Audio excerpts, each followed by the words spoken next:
Perkenalkan,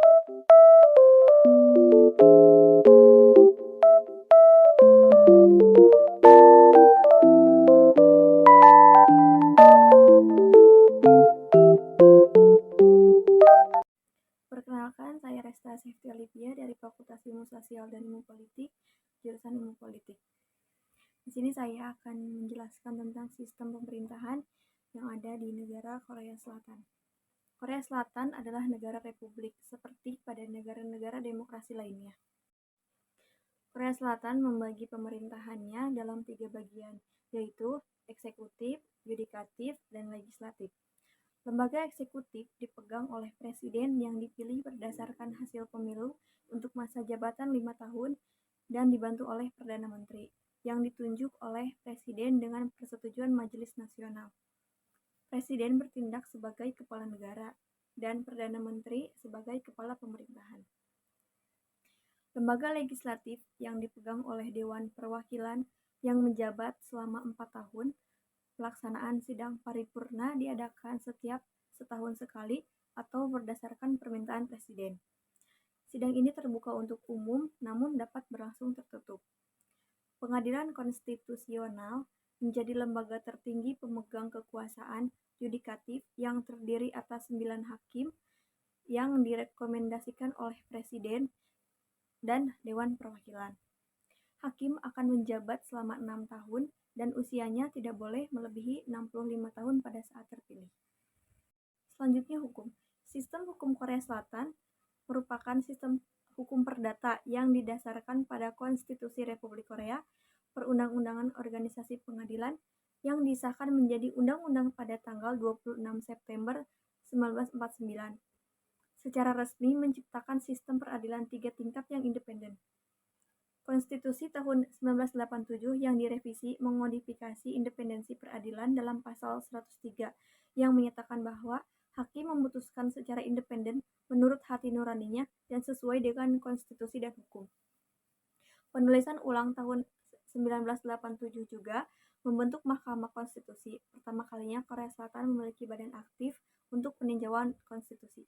Sistem peradilan Korea didasarkan pada sistem inkuisitorial gaya kontinental yang sangat berbeda dari sistem permusuhan Inggris. Seperti halnya jaksa Tiongkok dan jaksa Jepang, jaksa Korea secara langsung atau tidak langsung melakukan investigasi kriminal. Perubahan lain dari sistem Inggris atau Amerika adalah diterimanya catatan integrasi tersangka yang dibuat oleh jaksa tanpa kehadiran penasihat hukum. Pengakuan yang dibuat tanpa bantuan penasihat hukum dapat diterima jika tersangka membenarkan keaslian catatan tersebut pada sidang persiapan atau selama persidangan. Jika tersangka menyangkal keasliannya, catatan tersebut dapat diterima jika ada jaminan dapat dipercaya. Namun, catatan yang dibuat oleh petugas polisi tidak dapat diterima jika tersangka menyangkal keasliannya di kemudian hari dalam proses tersebut. Baik konstitusi maupun KUHP memuat ketentuan yang melarang undang-undang ex post facto dan pelanggaran proses hukum. Selain itu, konstitusi mensyaratkan adanya surat perintah pengadilan untuk penangkapan, penahanan, penggeledahan, atau penyitaan, kecuali jika seseorang yang dicurigai melakukan kejahatan ditangkap secara terang-terangan atau jika seseorang yang dicurigai melakukan kejahatan yang cukup serius, berisiko melarikan diri atau dapat menghilangkan barang bukti. Dalam hal ini, surat perintah ex post facto dapat dikeluarkan. Selain itu, tidak ada tersangka kriminal yang boleh disiksa atau dipaksa untuk bersaksi melawan dirinya sendiri. Konstitusi juga mensyaratkan bahwa seseorang yang ditangkap karena suatu kejahatan diberikan bantuan penasihat hukum dan mempunyai hak untuk mengajukan permohonan habeas corpus ke pengadilan. Warga negara Republik Korea dijamin berbagai hak sipil dan perlindungan berdasarkan bab 2 konstitusi yang juga membebankan kewajiban dinas militer dan pajak. Warga negara Republik Korea dijamin beberapa hak dasar fundamental right berdasarkan bab 2 konstitusi. Hak-hak ini termasuk, namun tidak terbatas pada: pertama, kebebasan berbicara, beragama, berkumpul, dan pers. Kedua, hak untuk memilih, memegang jabatan publik, dan mengajukan petisi kepada pemerintahan. Ketiga, perlindungan terhadap bahaya ganda, kerja paksa, undang-undang ex post facto, dan penggeledahan tempat tinggal tanpa jaminan. Keempat, hak atas pendidikan, pekerjaan, perkawinan, dan kesehatan.